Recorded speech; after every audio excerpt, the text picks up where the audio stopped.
The psychology of vocal fry is I have no air coming out of my body to communicate with you. I don't want to be here. I don't want to talk to you. Now, can you see in a business environment what a dreadful thing that is to do? Many salespeople will do that at the end of a sentence. And what that does is it removes the commitment from the sentence, which basically says, I want to go home. I don't even want to talk to you. So we start the sentence and then go into vocal fry. And people will say, oh, well, I ran out of breath. Here's the tip, Nina. You never run out of breath. You only run into tension. Welcome to Season 5 of Manage Self, Lead Others with host Nina Sunday. This season, we're going deeper into AI, innovation, and the invisible patterns that shape how we lead. Each episode, bold thinkers join us to explore how to lead with intention, elevate team culture, and stay future ready. The future of leadership starts with the questions we ask. Dr Louise Mahler started out singing opera on the great stages of Europe. But here's the thing. What captivates a theatre audience is exactly what helps a leader command a boardroom. Today, she's a top 30 global guru in body language, vocal intelligence, and communication, helping leaders find their voice and own the room. Dr. Louise Mahler is author of the best-selling book Gravitas, was recently awarded Keynote Speaker of the Year, and is the expert that media invites in for an interview to find out what the body language of someone in the news is really saying. Welcome, Dr. Louise Mahler. Hi, Nina. So you've got this wonderful book, Gravitas, but we see you on television all the time talking about the body language and the vocal presence or lack of celebrities when they're featured in the news. But what's wrong with communication today? Nina, everything is wrong with communication because we've left out the most important part, which is delivery. And from ancient times, they knew that delivery was the most critical element of our communication. And we just left it out. And so having left it out for the last few decades, what happens is we've lost the knowledge and now we're blind to it. And do you think PowerPoint has sort of contributed to that because they rely on PowerPoint to carry the delivery? Partly it's PowerPoint, but I think it's more intense than that. I think that we lost gestures, which were a huge part of communication after World War II, and we lost it because of Hitler, Mussolini. They used extreme gestures, so it became very out of fashion. And so we left that out. Then we have body language came in the 1970s, 80s, and body language told us that communication was all about the perception of others. How do others perceive you? And actually it's not. Communication from age-old times has been about bringing your best to every engagement. How other people see you is really interesting, but all the time we're working to bring our best, not necessarily to pander to the perception of others. And so we've lost the information and we're blind to it now. And I think it was Cicero that said, it's not about how to be understood, it's how not to be misunderstood. He did say that. You're right. Listen to you. I love Cicero. I love Cicero, who actually was murdered. And Cicero had a framework for everything that he did. He knew how to handle every situation and wrote about it. And I felt very privileged when I was standing next to the rock that he used to present at in the Forum in Rome. Because I read his life story when I was very young and it impressed me greatly. Yeah. So, of course, that's all about rhetoric, isn't it? And your book talks about rhetoric. Yes, well, there's a misunderstanding with the term rhetoric because Aristotle wrote about words and how to debate. And he said in his book, that's my area of rhetoric. Today, what we do is we associate rhetoric with what Aristotle did.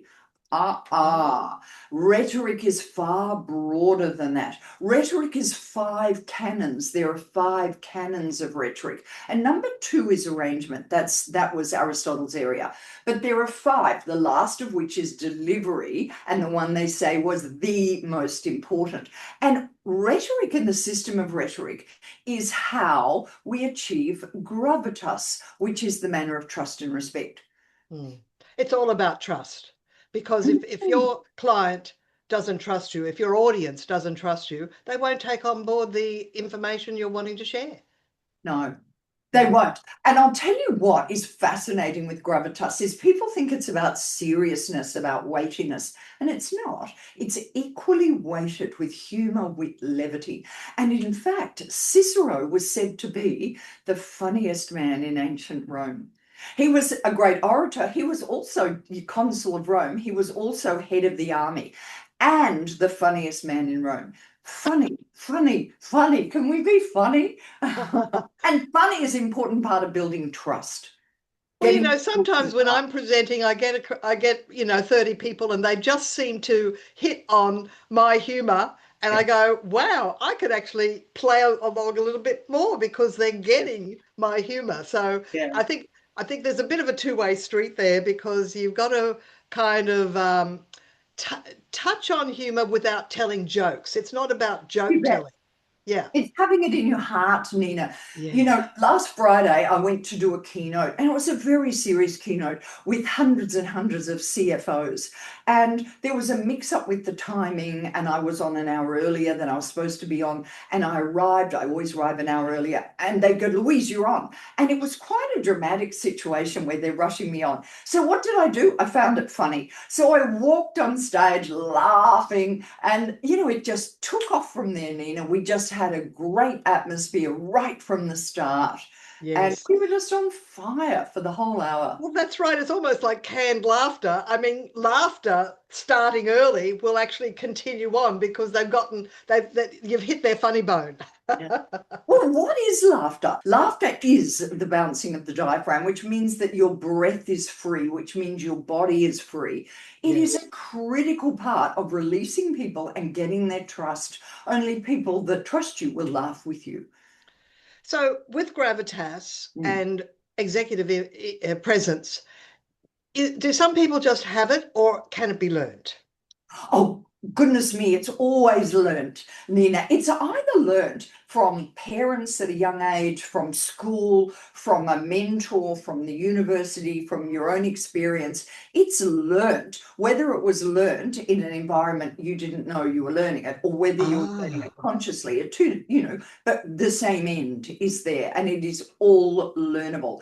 Of course, there are some people who pick it up themselves, and I like to say they're the psychopaths. Oh, I see. Yes, because the ones that really don't care about other people sometimes rise to the top. Well, they're very observant with what manipulates people, what people want, and then they do that. Yes, yes. Well, that's kind of another conversation, Dr. Williams. But some of the things that I've heard you talk about is really about not only about where you position yourself when you're presenting and maybe moving from spot to spot, but you also can create anchors, as we call them, in the air using gestures. That's the positive, that's the negative, but you always go back to that same anchor for that same type of information.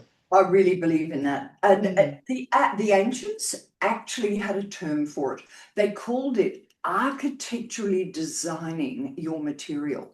So you're building a house. Where is your different bit of information? And so we can actually move the body to different places, or when we've moved the body, we can actually have information in different places with our hands in some way.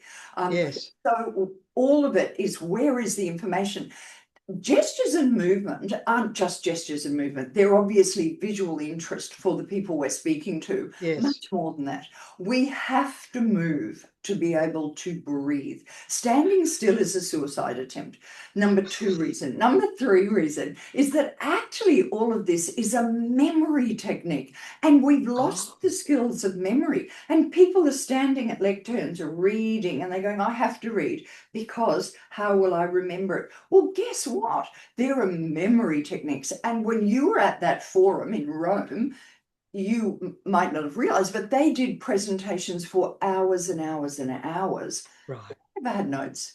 And they use not only where they move and where their hands go, they actually use different pillars, different rooms, different directions, pointing north, pointing south, to actually depict different things. So Yeah, there's a lot we can do other than stand still with our hands by our sides. Well, exactly. And of course, you don't want gestures all the time. You'd No. sometimes rest into kind of a neutral stance, would you? So occasionally? So today, there are three rules of gestures. One is that they are always congruent. So Yes. there are some set congruent gestures, such as that's the future. But if I was saying something like moving forward, I might do that gesture. That might make sense. But I made that up one. It's not a set gesture.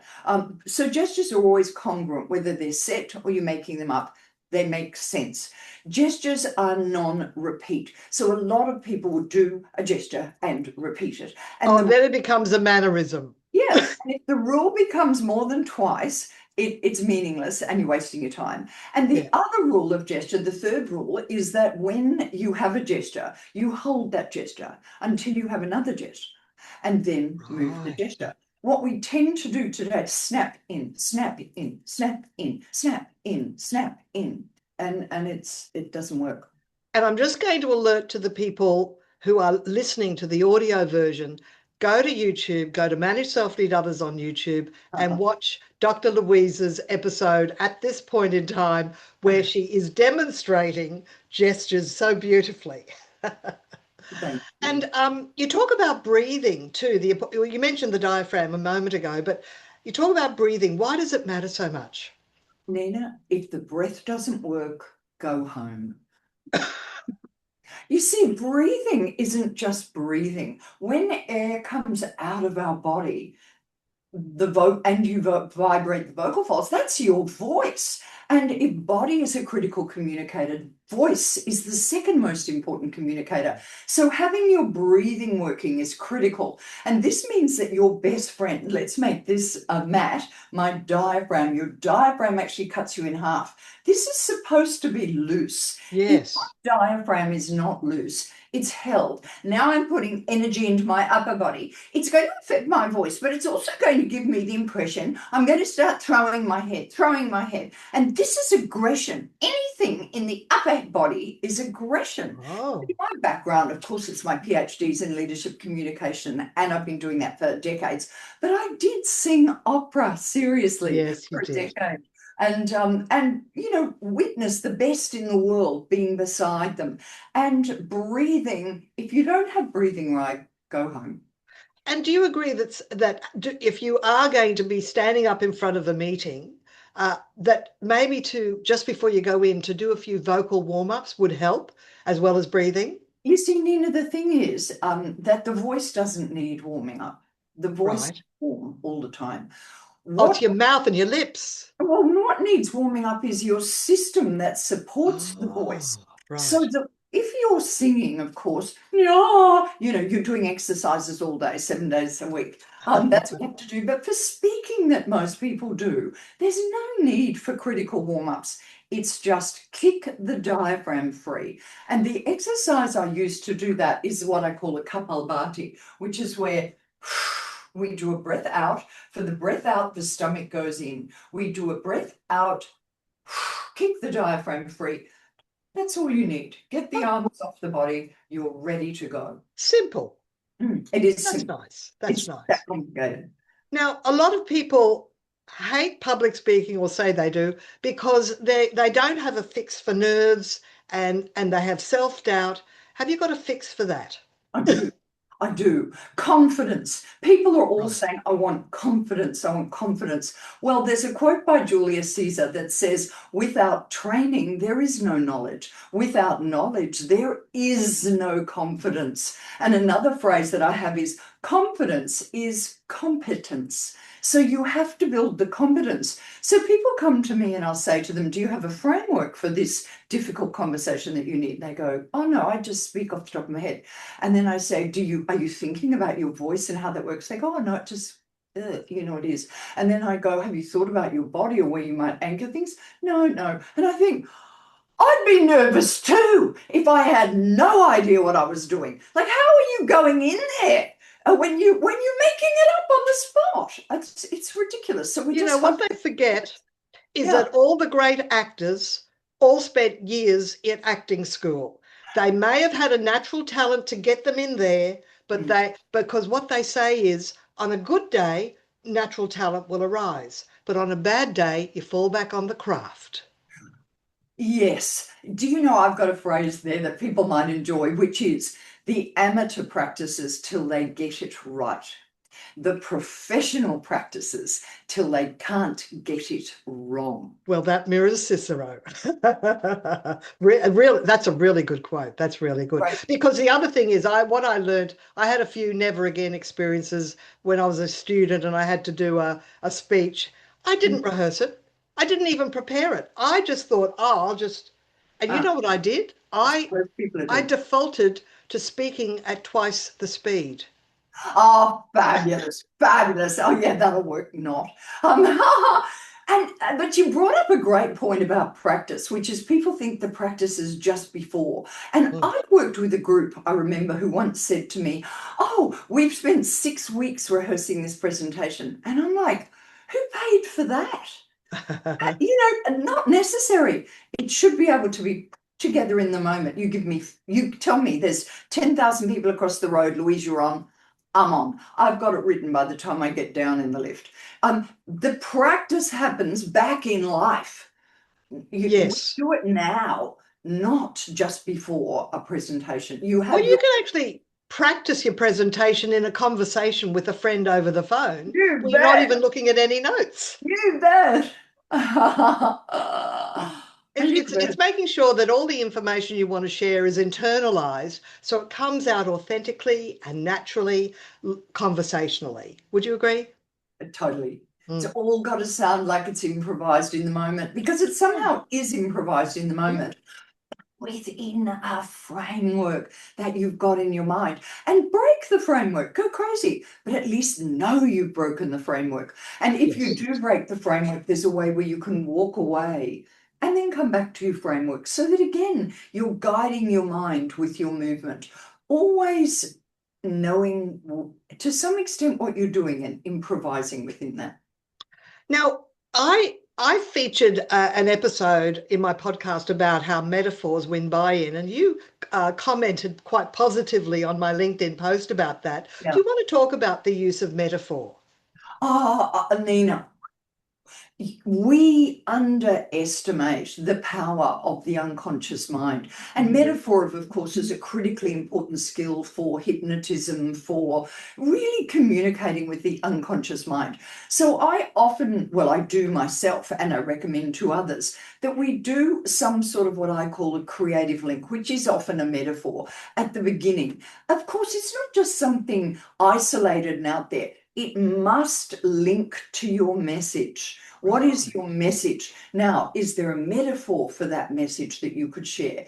Hypnotically, what this does is it scrambles the brain of the person who hears it. Like a punch in the head, it hits the sides of the head and you get a moment of confusion. So if my metaphor says that you must wear a coral colored shirt, and then I say, and our mind is like, oh, no, I don't know what I'm talking about here, No, but no, that's a try good to one. think That's a good back. one. I try to link it back, Yeah. to some sort of message. Yes. And of course, it can become a thematic device that you can open with and close with, which Yeah, is rather nice.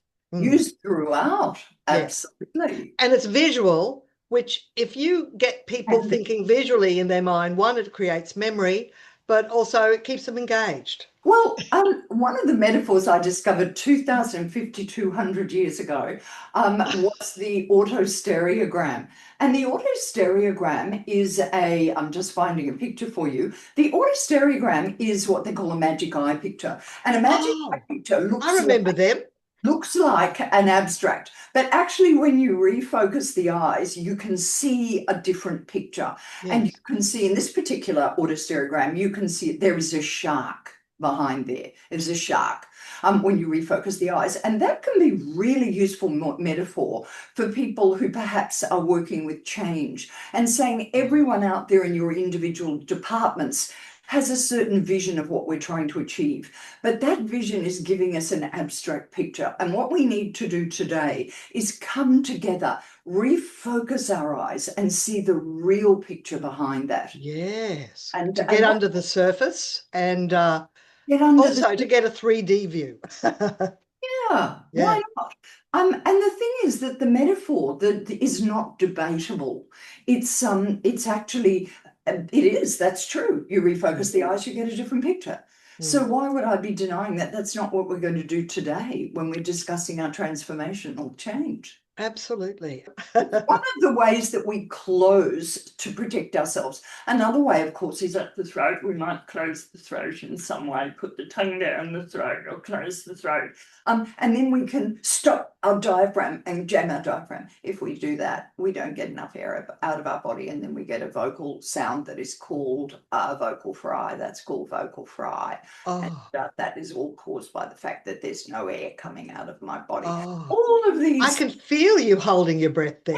yeah. And all of Oh, these young girls do vocal fry a lot today. They think it's very sexy because oh, the Kardashians do it. Britney Spears does it. So they imitate idols. I But see. the psychology of vocal fry is I have no air coming out of my body to communicate with you. I don't want to be here. I don't want to talk to you. Now, can you see in a business environment what a dreadful thing that is to do? And many salespeople will do that at the end of a sentence. So I'll say that again. Many salespeople will do that at the end of a sentence. And what that does is it removes the commitment from the sentence, which basically says, I want to go home. I don't even want to talk to you. So we Oh, start the sentence and then go into vocal fry. And people will say, oh. oh, well, I ran out of breath. Here's the tip, Nina. You never run out of breath. You only run into tension. Oh, that's nice. Quotable quote. Look, we're sort of coming to the end of our time, and I will ask you how people can work with you. But first of all, if someone has one big meeting tomorrow, what's the one thing they could do before they walk into the meeting? Breathe out, not in, breathe out, Breathe and out. throw your elbows off your body. Open your body and show your palms, the gesture of trust.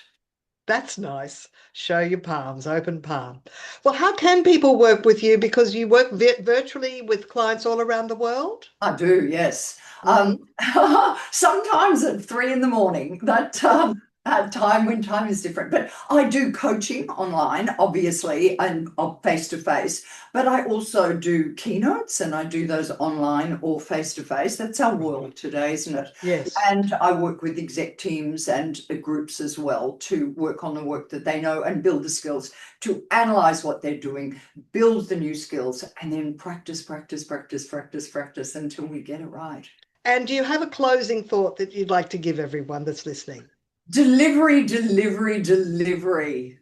Get That's out right. there and learn about delivery. Absolutely. Well, and replay this episode because you get a lot of tips that you can apply. So thank you so much, Dr. Louise Mahler. Thank you very much. Thank you.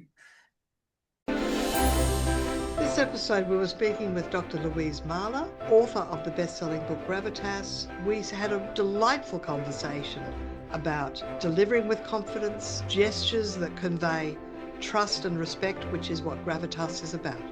Until next time, bye for now. Manage Self, Lead Others has launched the book. It's available on Amazon in paperback and Kindle. Not just a collection of transcripts, Nina Sunday adds her own reflections about each guest conversation. If you're looking for a conference speaker or workshop facilitator who can up-level your team in Australia or around the world, visit brainpowertraining.com.au or ninasunday.com. Until you tune in next time.